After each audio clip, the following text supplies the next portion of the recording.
Hey, America is committing suicide. It has been for a while, and it just seems determined to speed it up. Welcome to American Reversion. I'm Steve Smith. I want to start this off by saying that I made a mistake the other day. Many of you might have seen the one in which I covered the school shooting that happened close by to our house. It was one of the large high schools in the Olathe, Kansas district, Olathe East. When we were out, what were we doing when we heard the news, eh? We were driving to meet up with the convoy. Oh yeah, we were driving to meet up with the convoy that was headed to Washington, and we heard on the news there had been a shooting at a school just a couple of miles from our house, Olathe East. It's not the school that our son goes to.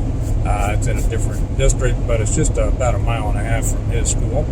So, of course, we were interested, and my first thought was that the profile would be the same as other school shooters, and I even mentioned that this was an affluent area problem.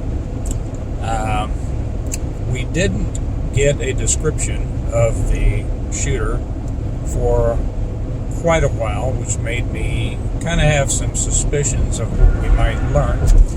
And the next day, we were finally told that the shooter was a young man, 18 years old, who was from another area of town, who for some reason was going to this high school. His name was, do you remember what his name was?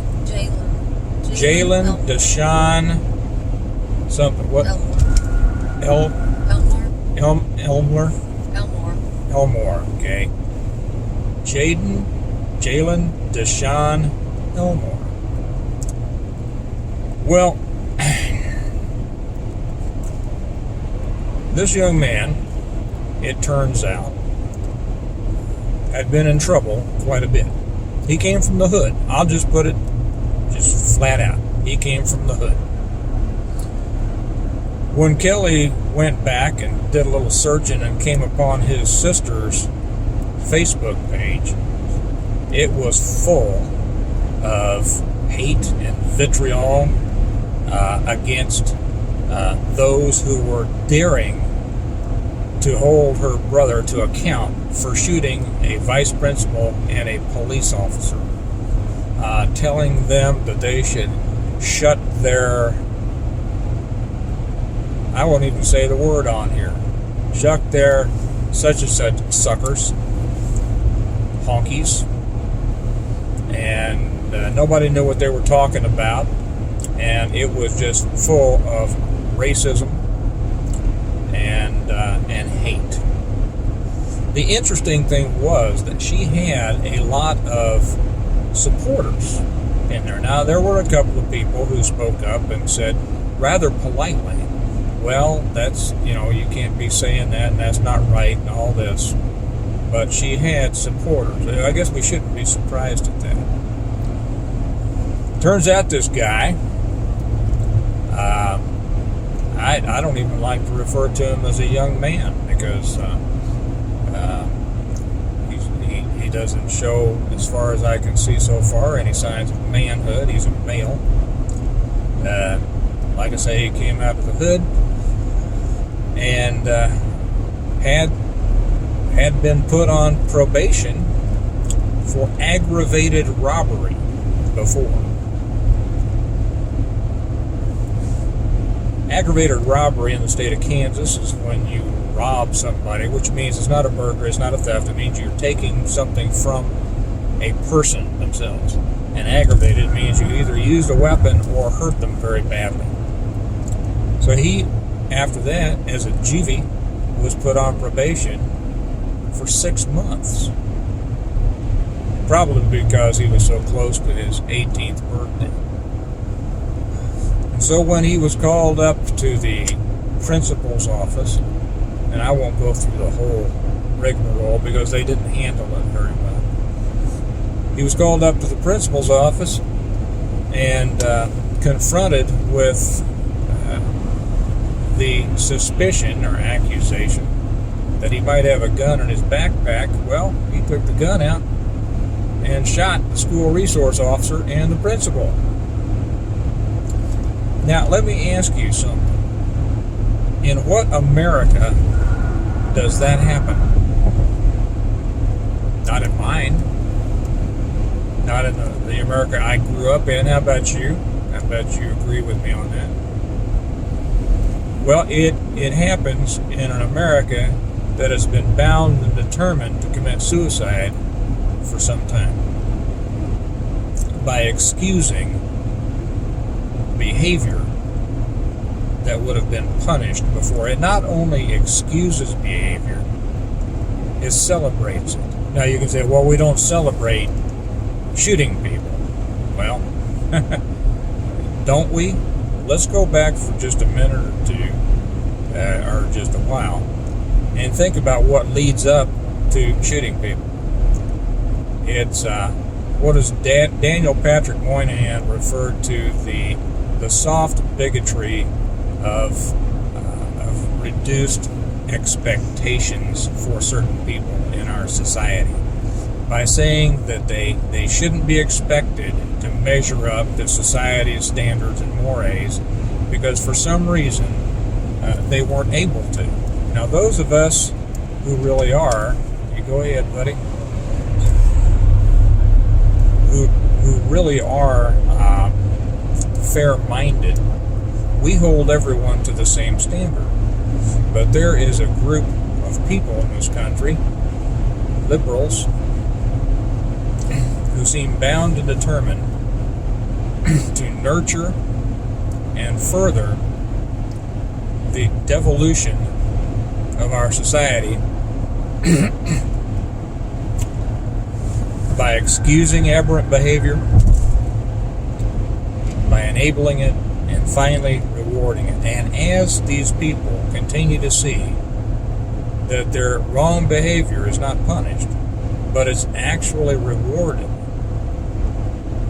by all the little soft hearts out there who say, oh, poor dear, he's had a hard life, he had a hard upbringing, he didn't have a father, and that's true, 75% don't have fathers. They come out of the hood, and we used to call it the ghetto. I don't know, yeah, well, there's a reason that they don't have fathers, because the fathers themselves were irresponsible, and half of them are in jail, and a quarter of them are dead, and a quarter of them are just wandering the streets, either ganged up or boozed up or something else. And these kids grow up in this environment that we as a country have allowed to flourish. Some of you may recall a quote attributed to Lincoln, who I'm no fan of, but he said a few good things. Something about that if we're ever destroyed, it won't come from without, it will come from within. I asked Kelly, we're just taking a little ride, and I asked Kelly to look it up because I couldn't remember exactly how the quote went. And so I asked her to look it up, and she came upon something very interesting. And so I've asked her to read it. I'm going to move the camera over a little bit closer. She doesn't want to be on camera, but I'm going to move it a little closer because she speaks quietly, and I want you all to be able to hear it. And it's very interesting. And this is a quote that actually the one that you see on all of the memes is not exactly right, but she's going to tell us about it, and then I'll be back with you. And I'll let you look out the back window or continue looking at me while she talks. All right, honey? Christian reporter, who is a Lincoln historian at the Abraham Lincoln Presidential Library and Museum, has quoted Lincoln. His quote is, on January 27th, 1838, when Lincoln spoke before the Young Men's Lyceum of Springfield, Illinois, about the perpetuation of our political institutions. It was during that address when he said this: "At what point, then, is the approach of danger to be expected? I answer, if it ever reach us, it must spring up amongst us. It cannot come from abroad. If destruction be our lot, we must ourselves be its author and finisher. As a nation of free men, we must live through all time or die by suicide. I didn't even know that he had used the word suicide in that when I decided to call this American suicide. Well, he was exactly right back then. If we are to be destroyed, it will come from within. Even though too many of our leaders try to get us focused on what's going on outside, if we had a strong country, which means if we had a country made up of strong families, which means made up of strong, well-directed mothers and fathers properly directing their children, we'd have very little to worry about from anything that comes from the outside. But we have been rotting from within for a long time, and it is this hatred of our country, and as far as I'm concerned, people themselves, that allows destructive behavior to continue and actually fosters it. What we see in this kid, in this man, that came from a different culture, and make no mistake, it's a different culture. I worked the ghetto for years, and it is different. Now, I'm sorry for what happened to this kid. I'm sorry for the challenges that he went through, probably with his mother and father, whoever they were. I could probably write this story, I won't, but I've seen it just over and over and over. It's not a new story, it's the same crap all the time. I'm sorry for what he went through, but we cannot continue to commit national suicide by continuing to accept this kind of behavior and not putting the blame squarely where it lies. That is the parents who don't raise the kids right, and a society that enables them. Our society, our country, is killing itself. If we can't change it, if we can't revert, if we can't take it through a reversion, the only choice is going to be to separate.